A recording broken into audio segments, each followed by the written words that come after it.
Okay, good day mga kamots. Welcome back to our YouTube channel.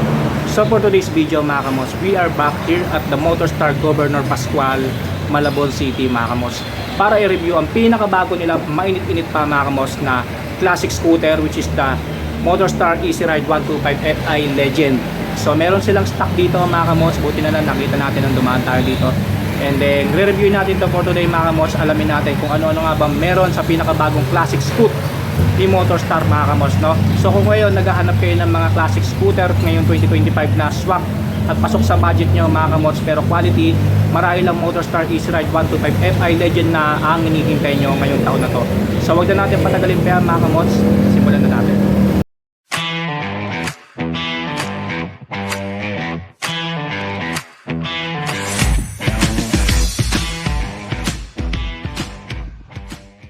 So this is it mga kamos, the all new Motorstar Easy Ride 125 Fi.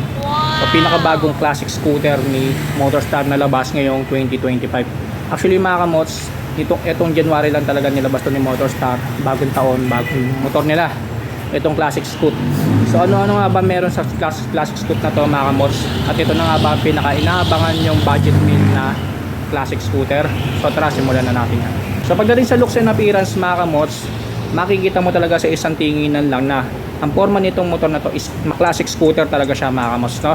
Pagdating dito sa unahan hanggang baba hanggang sa gilid mga kamos, madidistinguish mo talaga na classic scooter talaga to, and hindi mo aakalain na galing ito kay Motorstar.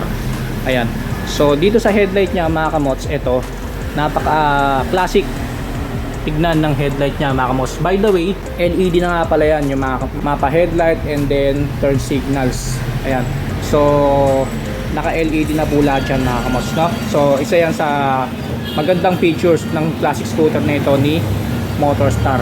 And by the way mga kamos, this is our first ever motorcycle review this year 2025 mga kamos. So ito yung kauna-unang review natin ng motorsiklo ngayong taong 2025.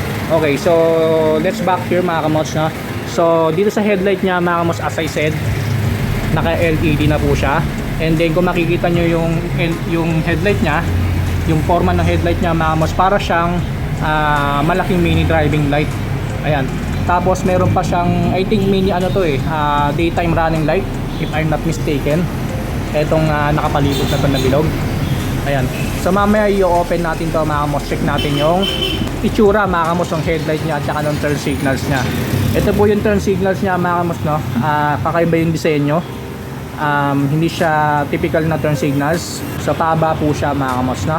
And then sa ilalim naman mga kamos, ito parang projector light yata ito if I'm not mistaken. And then meron din siyang daytime running light sa ilalim. So bukod sa meron na siya dun sa headlight, meron na rin siya dito, parang pinaka projector yata to. Ayan. And then ang ganda ng color combination na to mga kamos, ha. By the way, ito nga pala nire-review natin is color black with a combination of red color mga kamos, na. Actually dalawa yung stock nila dito sa Motorstar Governor Pascual. Yung isa daw na puti is na-transfer na sa ibang branch, kaya ito na lang yung natitira, yung black. So luckily may naabutan pa tayo, and then favorite color ko is black talaga mga kamos. So I'm so happy na merong stock si Motorstar na color black na Motorstar 125 Fi Legend. Ayan. So pagdating dito sa body niya mga kamots, ayan, so ang lapad ng ano niya, nung body niya, no, dito sa unahan. And then nakalagay dito yung signature logo ng Motorstar. Sa fender niya, ang lapad din ng fender niya mga kamos, no. Napakalapad din ng fender niya kung mapapansin niyo. Ayan. So malapad din siya. And then yung gulong niya may kalaparan din talaga mga kamos, no. Baga parang inalign din sa laki ng motor mga kamos, no. Kung mapapansin nyo kasi ito sa personal, itong Motorstar 125 Fi Legend, napakalaki talaga niya mga kamos sa isang classic scoot. Ang laki nung, ang lapad nung unahan, tapos ang lapad nung pinaka full body niya. So and then as we go here, so wala siya masyadong arte sa pagdating sa decals mga kamos, no. Napaka classic and napaka plain lang ng decals niya. So meron tayo dito sa body niya is decals na silver and red. Ayan, so tago siya hanggang baba. Ayan. And then pagdating dito sa gilid mga kamots, Ayan, so nakalagay lang dito is Easy Ride Motorstar 125 Fi. And then, so napaka premium mga kamos ng emblem niya, matte silver. Ayan, tapos meron ding silver and red dito na lining. So napaka premium and napaka lupit na pinakabagong Motorstar Easy Ride 125 Fi na to. Yung Motorstar mga kamos, no? Glossy black, tapos pinartneran ng red. Baga, parang nag-stand out talaga yung kulay niya. Well, pagdating naman sa likuran mga kamots, ito po yung itsura ng likuran niya. Ayan, so mahahawig siya sa old scooter ni classic scooter ni Yamaha, which is yung Yamaha Casio mga kamots, no? May pagkakahawig pagdating sa turn signals, and then sa pinaka taillight niya mga kamots, pa-oblong din, no? Pahaba. So, as I mentioned, LED na po yan. Pagdating sa taillight, naka-LED na rin po. Kasi ito yung pinaka kapalod din sa likod. Meron siyang kasamang built-in reflectorize para nga naman visible ka sa gabi mga kamots kapag bumibiyahe ka. And then meron din siya dito sa baba, plate holder niya, and then meron siyang built-in na plate light. So isa sa pinaka magandang features ng motor na to, na Motorstar Easy Ride 125 Fi Legend. Meron siyang built-in plate light. Okay, so dako tayo sa gulong mga kamots. Sa unahan ng pinakasukat ng gulong niya ay 90 by 90 by 12. And then ang tire brand na ginamit mga kamots is U1 Sing tires po ang ginamit ni Motorstar para sa Motorstar Easy Ride 125 Fi Legend. Ayan, so and then tubeless na rin po ito mga kamots. Isa sa pinaka magandang features sa motor na to mga kamots is naka tubeless na po yan. Ayan, so 12 po yung sukat ng mags niya. And then pagdating sa mags niya mga kamots, napaka premium din ang design ng mags niya. Plain lang yung design niya, tapos naka metallic matte black yung paint finish. Ang ganda, and then alloy din yung ginamit. Ang kapal ng yung mags nyo. Hindi basta-basta rin yung mags na ginamit ni Motorstar mga kamos na. Pagdating naman sa likuran mga kamos, ang sukat ng gulong niya is 110 by 70 by 12. So medyo malapad tong nasa niya. Itong nasa likuran niya mga kamots, 110 by 70 by 12. So pagdating sa CVT niya mga kamots, ito yung pinaka CVT niya o yung panggilid. Ayan, so naka-cover pa nga siya ng plastic, pero hindi yan yung pinaka-cover niya, natatanggal yan. Ayan. So wala siyang kickstart mga kamots na. Wala siyang kickstart, and then ito yung pinaka crankcase cover ng CVT. May nakalagay lang dito na Motorstar. So ito po yung pinaka air filter niya sa ilalim. And then ito yung pinaka speedometer sensor niya mga kamots. Kahawig siya ng sa Honda Beat Fi version 2. Ganyan na ganyan yung niya, cover ng speedometer sensor. Ayan. Ito yung side stand, tapos ito yung center stand. Ayan. So pagdating naman dito sa footrest mga kamots, ito yung pinaka footrest para sa passenger footrest. Ayan. So hindi mo siya mapapansin mga kamots sa unang tingin, pero pagka tinitigan mo, ito nakatago siya rito. And then alloy din po ang ginamit mga kamots. So makapal-kapal din, nakamalapad yung footrest niya, no. Ang ganda ng paint finish, matte black. Ayan. Okay, so dito naman tayo sa tambucho niya mga kamots, no. So ito yung pinaka-tambucho niya. So hindi mo siya mapapansin kasi nasa pinaka-ilalim siya ng upuan mo. Kasi nga malapad tong pinaka-body itong Legend 125 Fi ni Motorstar mga kamots, no. So ito yung pinaka-tambucho niya. Ayan, no. So mahaba yung tambucho niya mga kamots, no. Hindi siya gano'ng kaliit. Mahaba siya mga kamots, no. Bagay na bagay lang sa classic scooter na to. And then ito po yung pinaka-heat guard niya. Chrome silver yung niya mga kamots, and then metal lang ginamit. Yan. So meron siyang design na ganito. Ayan. So napaka premium ng design ng heat guard niya. Ito po yung pinaka engine fan niya mga kamots, nasa ilalim. So hindi rin masyadong kita. Ayan. Footstep ng Motorstar Easy Ride 125 Fi Legend. Ang kagandahan dito mga kamots, natatanggal yung cover niya. Ayan, no. Meron na siyang kasamang footboard cover. Ayan, no. Natatanggal siya in case na gusto mo siyang laban. Ayan. Pwede mo siyang tanggalin mga kamots. So rubber finish po itong pinaka footboard cover niya. And then ito po yung pinaka footboard ng Motorstar Easy Ride 125 Fi Legend mga kamots, no. Meron siyang design na paganto dito para anti-slip. Ayan. Napaka-kinis ang niya, footboard niya mga kamots, no. Kaya siguro nilagyan ng ganito ni Motorstar para nga naman hindi masyado magasgasan mga kamots itong footboard natin pagka sinasakyan natin tong motor na to. And then may napansin pa ako dito mga kamots, sa ilalim niya meron siyang engine breather, no, o hingahan ng makina in case na mainit yung makina. Kumbaga ito yung pinaka exhaust niya mga kamos, dito lalabas yung init, no, lalo na kapag ginamit mo ito sa long ride. So good thing mga kamos na meron ganyan para at least kahit pa paano may sisingawan mga kamos yung init ng makina natin, and meron din papasok na hangin dyan para kahit pa paano lamigan yung makina natin, no. Yung footboard cover niya meron nakalagay na Motorstar mga kamos, no. And so dedicated lang talaga siya for Motorstar Easy Ride 125 Fi Legend. So as we go up here mga kamos, ito yung pinaka upuan niya. Ayan. So ang lapad ng upuan niya mga kamos, no.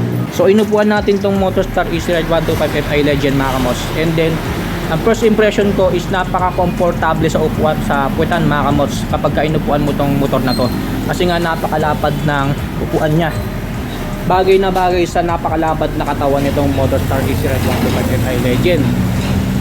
Ayan. So pagdating sa passenger mga kamots, ganun din, may kaalaparan din siya. So hindi mangangalay o mangangawit yung back ride mo in case na gumawa kayo o bumiyahe kayo ng long ride gamit itong Motorstar Easy Ride 125 Fi Legend. Ayan. And then yung sa seat cover niya meron din nakalagay na Motorstar. Isa pa sa kagandahan ng motor na to mga kamots na Motorstar, itong pinaka grab bar niya, ayan, kung mapapansin niyo, hindi siya ordinaryong grab bar. Meron siyang nakaabang dito para sa ilalagay niyo mga top box in case na bumili kayo nitong Motorstar Easy Ride 125 Fi and then nakukulangan kayo sa compartment. Pwede kayo maglagay ng top box dito dahil meron na siya nakaabang na bracket. Kumbaga 2-in-1 na to mga kamos, grab bar na tapos meron pa siyang top box bracket. And then ang ganda ng paint finish niya, gloss black. Ayan o, pinartner dito sa katawan ng motor na to mga kamots. Ayan, so hindi nyo na kailangan bumili ng kahit anong bracket mga kamots. Dito meron na siyang kasamang top box bracket. So lalagyan nyo na lang ng top box yan. Good job kay Motorstar mga kamots. So parang inalign na nila dun sa Motorstar na i-review natin yung ADB. Yung kasing ADB niya mga kamos ni Motorstar ay meron din nakaabang na meron din siyang grab bar na 2-in-1 na rin, tapos may lagayan na rin ng top box. So as we go here mga kamos, ito na yung instrument panel niya. So unahin natin dito sa instrument panel niya. Kaya kung mapapansin nyo, may kaalaparan yung instrument panel niya. Pahaba siya, no? Hindi siya pa ganon. Pahaba siya. And then ang lapad ng screen niya. And then meron siyang mga button dito para sa search and mode mga kamos, SM, ibig sabihin niya search and mode. Ayan. And then nakalagay lang dito is Motorstar. Ayan. So para siyang cellphone, no, na malapad. So ngayon bubuksan natin to, tingnan natin kung anong itsura niya mga kamos. Wow! So kung mapapansin nyo personally mga kamos, napakaangas ng kulay and design ng instrument panel niya, no. So hindi siya yung iisang kulay lang. Colored na talaga yung instrument panel niya. And then ang mga makikita natin dito is yung ayan, speedometer, and then trip meter, odometer, tapos ayan kung kailangan mo na bang magpagasolina, and then meron siyang built-in clock. So yan yung mga makikita natin dito sa instrument panel niya mga kamos. And then I think meron pa siyang ano, etong parang hagdanan na to mga kamos, yan yung pinaka RPM gauge niya. Ayan. So since binuksan na natin tong motor na to mga kamos, ito naman yung itsura ng ano niya, headlight niya. Ayan. So tama nga ang hula natin mga kamos, no. Ito yung pinaka, meron siyang daytime running light dito. Then sa baba rin meron. And then napakatingkad mga kamos, napakaliwanag ng buga ng ilaw niya, oh. Ayan. So napakaliwanag mga kamos, no. So kahit na umaga mga kamos, kitang-kita pa rin yung headlight niya. Ayan, no. Napakaliwanag ng buga. Para talaga siyang malaking mini driving light mga kamos, no? So dyan pa lang hindi mo na kailangan magkabit ng mini driving light, no? So pagdating naman dito sa ibaba mga kamos, so tama nga rin yung hula natin. Daytime running light nga rin to mga kamos, no? Ito nasa ilalim niya. Napakaangas ng buga ng ilaw niya mga kamos, napaka premium. And then ito naman yung sa taillight niya. Ayan, napakaangas ng design niya, napaka solid ng buga ng taillight niya mga kamos, no? Ayan. So yan po yung itsura ng taillight niya mga kamos. Sana nabigyan ko kayo ng idea. Dito na tayo sa mga buttons and switches niya mga kamos, no? So sa left side meron ditong high beam, low beam, and then meron siyang built-in passing, yung pinakita ko sa inyo kanina. Ayan. So meron siyang built-in passing. Isa sa mga magandang features ng motor na to mga kamos. And then ito yung pinaka horn switch niya. and then turn signals in switch. So wala nga lang siyang built-in hazard mga kamos, no? Wala nga lang siyang built-in hazard. Yun lang yung kulang sa kanya. And then sa right side naman mga kamots, nandito yung pinaka kill switch niya mga kamots. Wala doon sa side stand. So meron din siyang patayan ng headlight mga kamots in case na gusto niyo patayin yung headlight nyo para tipid sa baterya. And then nandito yung pinaka nag-iisang electric switch niya. Hand grip mga kamots, ayan, so napaka premium din ang design ng hand grip niya. So hindi siya nakakairitang hawakan, no? And then yung pinaka bar end niya, ito gloss black din mga kamots, tiner na sa katawan ng motor na to. And then ito yung pinaka brake levers niya, left and right. So plain brake levers lang mga kamots, and then naka matte black finish paint. Okay, so as we go down here mga kamots, isa pa sa pinaka magandang features ng motor na to, meron na siyang built-in charger mga kamos na naka USB ready na siya. So hindi lang siya pang personal use mga kamos itong Motorstar Easy Ride 125 Fi Legend. Pwede rin siya sa mga delivery rider tulad ng Foodpanda, GrabFood, and then pwede rin siya sa mga angkas, Joyride, Move It, kasi meron na siyang features na pwede mong i-charge yung cellphone mo habang nasa biyahe ka mga kamos, no? Meron na siyang built-in charger. And then ngayon ko lang napansin mga kamos, meron din pala siyang Type-C. Ayun, no? Sa unahan, sa taas ng USB, meron siyang Type-C. So double yung pwede mong ma-charge dito mga kamos. Kung USB yung po Type-C ready yung mga charger nyo, pwede nyo isaksak dyan. And then kung USB ready naman siya, ayan, so dito sa baba. So double purpose pala mga kamos yung built-in charger niya. So napakalupit ni Motorstar mga kamots pagdating dyan. Hindi lang pang personal use itong Motorstar Easy Ride 125 Fi, pwede rin naman gamitin sa negosyo mga kamots, so, sa hanap buhay, lalo na dito sa Pilipinas. Meron siyang dalawang side pocket mga kamots, no? So parehas lang ng lalim. So pwede kayo maglagay ng mga motorcycle gloves nyo rito, and then bottled water. So ang lawak din tapos malalim. Ayan. So ganun din sa kabila, malalim. Same lang ng lalim mga kamots, no? Ito po yung pinakasusian niya. So gaya na nakita nyo kanina mga kamots, ayan, so umiilaw po yung paligid ng susian niya mga kamots. Kitang kita siya lalo na sa gabi.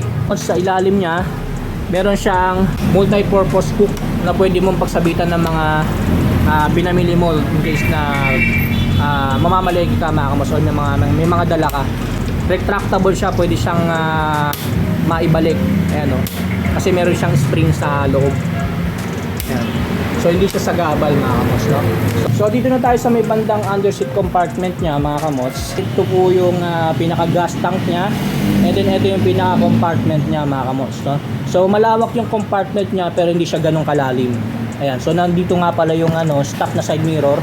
So bilog nga pala yung stock na side mirror niya mga kamots, no? So bagay na bagay lang sa classic scooter na to ni Motorstar.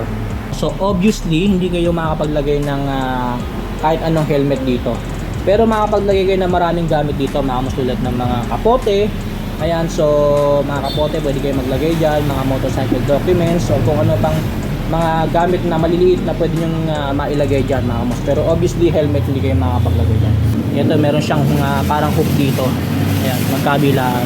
Okay, so pagdating sa fuel tank capacity niya mga kamots, meron siyang capacity na 4.5 liters mga kamots. So estimated pa lang yun kasi hindi rin natin alam kung ilan yung fuel tank capacity niya. So 4.5 liters po to 5 liters sabi ni Motorstar mga kamots. And then fuel consumption niya mga kamots, since naka FI na nga itong motor na to, ito yung naglalaro ng fuel consumption sa 40 to 50 kilometers per liter. So matipid niya yun mga kamots, no? Since naka FI na nga itong classic scooter ni Motorstar. So 40 to 50 kilometers per liters po ang kaya niyan takbuhin mga kamots. Pero syempre depende pa rin yan sa riding habit nyo kung paano kayo magpatakbo ng isang motor. So tapos na tayo sa looks and appearance mga kamots nitong pinakabagong Motorstar Easy Ride 125 Fi Legend ni Motorstar. Dako na tayo sa engine specs nitong pinaka Motorstar Easy Ride 125 Fi. The all-new Motorstar Easy Ride 125 Fi Legend is a GY6 engine with 125cc, 4-stroke, single-cylinder, single overhead cam with 2 valves. Ang kanyang max power ay 8 HP at 7,000 RPM habang ang kanyang max torque ay 8.3 Nm at 6,000 RPM. Ang kanyang compression ratio is 9.2:1, habang ang fuel system naman nito, ito po ay naka-fuel injected, at ang cooling system naman nito mga kamots ay naka-air cooled. As for the starting system, as I mentioned earlier, ito po ay naka-electric start only. Ibig sabihin, kailangan nyo na lang i-monitor ang baterya nito kasi wala itong backup na kickstart. When it comes to driving system, since ito ay isang classic scooter, ito ay gumagamit ng continuous variable transmission or CVT. Huwag kayong mag-alala mga kamos, as I mentioned earlier, naka GY6 engine po ito. For sure na maraming mga parts na mahahanapan nitong Motorstar Easy Ride 125 Fi. Para naman sa kanyang suspension system, sa harap ito ay naka-telescopic fork, habang sa likuran naman ito ay naka-single shock absorber. When it comes sa braking system, sa harap ito ay naka-disc brake with single path caliper, habang sa likod naman ito ay naka-drum brake. At para naman sa kanyang dimension, meron lang itong seat height na 740mm, at meron din itong ground clearance na 135mm, kaya naman hindi ka mangangamba na baka sumahit ka sa matataas na humps. At meron itong bigat na 99 kilograms. Hindi siya ganun kabigatan mga kamos, so kayang-kaya pa rin naman mga Filipino riders na i-handle itong bagong scoot ni Motorstar. So tapos na tayo sa engine specs nitong pinakabagong Motorstar Easy Ride 125 Fi ni Motorstar. So dako na tayo sa presyo mga kamos. Magkano nga ba ang Motorstar Easy Ride 125 Fi Legend dito sa Motorstar Governor Pascual? Okay, so dako na tayo sa cash price installment price nito pinakabagong Motorstar Easy Ride 125 Fi Legend ni Motorstar. So luckily mga kamos, meron na nakapaskil dito, so babasahin na lang natin. So pagdating sa cash price mga kamos, ang pinaka presyo ng Motorstar Easy Ride 125 Fi Legend is 63,000 pesos. Ayan, so 63,000 pesos po yung cash price niya dito sa Motorstar Governor Pascual. Okay, so kung gusto niyo naman siya kunin ng installment mga kamos, pwede rin naman dito sa Motorstar Governor Pascual. So available na rin po siya for installment. So magda-down lang kayo ng 8,100 pesos, and then ang monthly amortization nyo mga kamos for 12 months is 6,259 pesos. Pagdating ng 18 months, isa't kalahating taon mga kamots is 4,684 pesos. Kung gusto niyo naman ng 2 taon mga kamots, 3,897 pesos.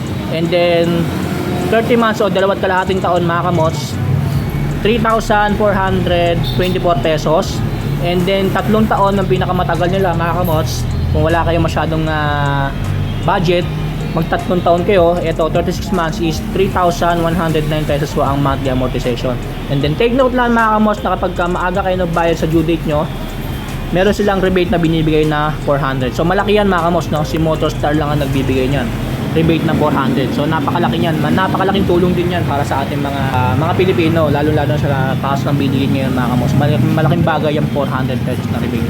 And then sa mga nagtatanong naman mga kamos ng requirements kapag kukuha kayo ng installment dito sa Motorstar Governor Pascual, at kung kukunin nyo itong pinakabagong Easy Ride 125 Fi Legend nila, so ito po yung pinaka requirements nila mga kamos, no? So i-post nyo na lang and then screenshot nyo na lang mga kamos. Yan po yung requirements nila kapag kukuha kayo ng mga hulugan ng motor dito sa Motorstar mga kamos. And then yung pinaka contact details nila, ayan, so kunin nyo na lang din, and then hanapin nyo na lang si Miss Rai. Ayan. So yan po yung cash basis and installment basis ng pinakabagong Motorstar Easy Ride 125 Fi Legend ni Motorstar dito sa Motorstar Governor Pascual. So sa mga naghahanap itong ganitong pinakabagong klase scooter ni Motorstar mga kamos, so alam niyo na kung saan kayo pupunta. And then meron na rin pala silang Facebook page, i-message nyo na lang sila mga kamos kung gusto nyo pa mag-inquire ng mga ibang motor nila dito. So marami pa silang stock dito ng mga motor mga kamos, no? So isa na nga itong pinakabago nila, Motorstar Easy Ride 125 Fi Legend. So sa mga naghahanap ng budget meal na classic scooter dyan mga kamos, marami dito na sa Motorstar ninyo matatagpuan ng motor na hinahanap nyo.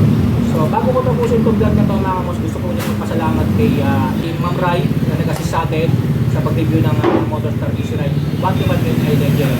And then nabangan nyo pa yung mga susunod na i-review natin motor ngayong 2025 mga kamos. Kaabang-abang yan, sana abangan nyo sa ating YouTube channel. So hanggang muli mga kamos, dito na lang, stay safe, ride safe always.